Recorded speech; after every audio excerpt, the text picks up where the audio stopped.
Good morning students, क्या हालचाल है आपका। मैं गौरव आर्य, पीजीटी बायोलॉजी। पिछले टॉपिकों में हमने आहार नाल के समस्त भागों का अध्ययन किया था और उसके अलावा पाचन तंत्र का दूसरा भाग पाचक ग्रंथियों में हमने लार ग्रंथियों के बारे में भी अध्ययन किया था। अब हमारी दूसरी पाचक ग्रंथि, जिसे हम लीवर कहते हैं, यकृत कहते हैं, उसके बारे में आप स्टडी करेंगे। तो आप देखिए, आपके सामने ये लीवर का डायग्राम है। लीवर हमारे शरीर की सबसे बड़ी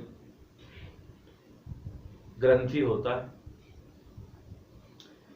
इसकी उत्पत्ति भ्रूणीय एंडोड्रम से होती है।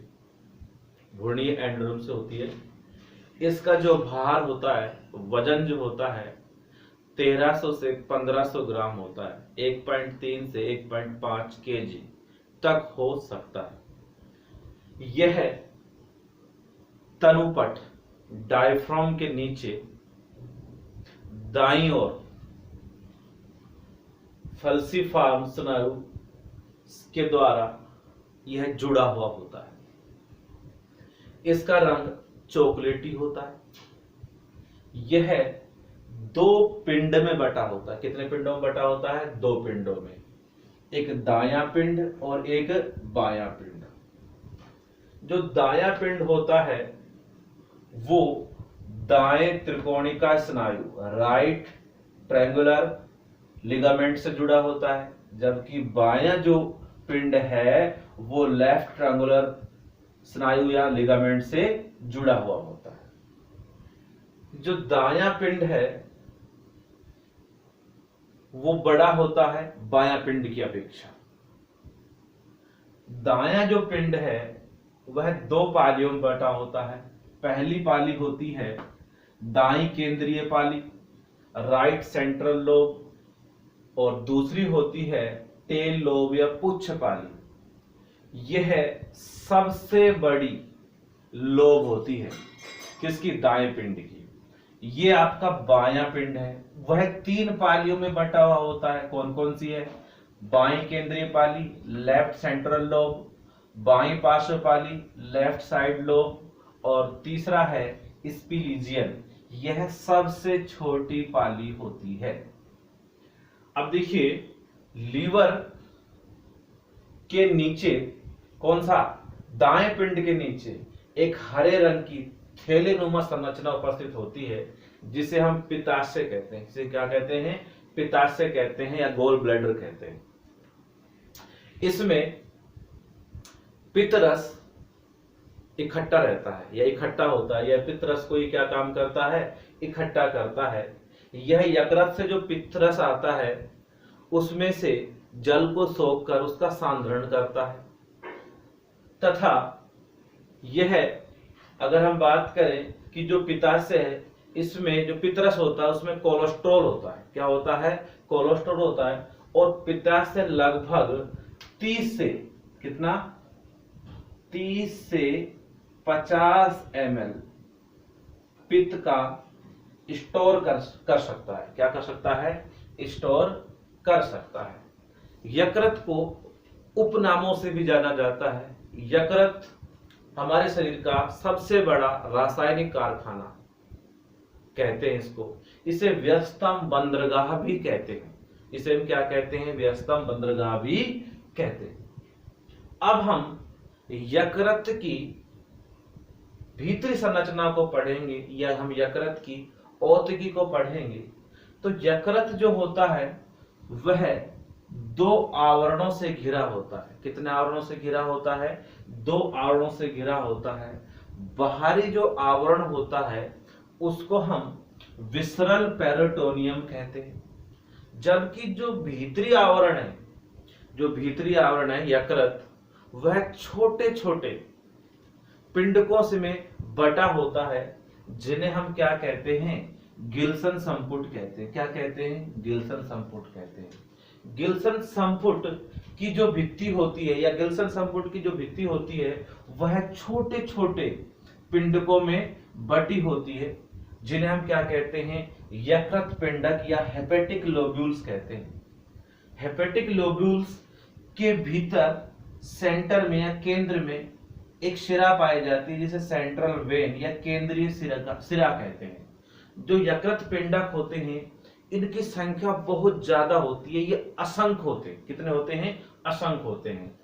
और यकृत पिंडक पंचभुजी संरचना में होता है, यानी कि इसकी आकृति कैसी होती है? 5 भुजाओं युक्त होती है। और प्रत्येक कोने पर एक निवाहिका त्रय या पोर्टर ट्रेड्स पाया जाता है। और ये पोर्टर ट्रेड्स पाया जाता है, इसमें 3 नलिकाएं होती हैं जो संयोजी ऊतक के द्वारा क्या होती है? घिरी रहती है। अब वो 3 नलिकाएं कौन कौन सी हैं?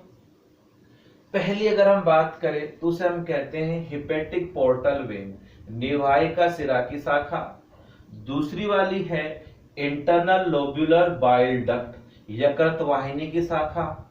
और तीसरी है हेपेटिक आर्टरी, यकृत धमनी की शाखा। जो निवाहिका सिरा की शाखा है, जो फर्स्ट वाली है, ये यकृत को पोषक प्रचुर अशुद्ध रक्त की आपूर्ति करती है, जबकि सेकेंड वाली ये वाली जो है ये यकृत को शुद्ध रक्त की आपूर्ति करती है। और तीसरी वाली जो है इंटरनल लोब्यूलर बाइल डक्ट, यह है यकृत कोशिकाओं से बने पित्त को क्या करती है? पित्त को लेकर जाती है।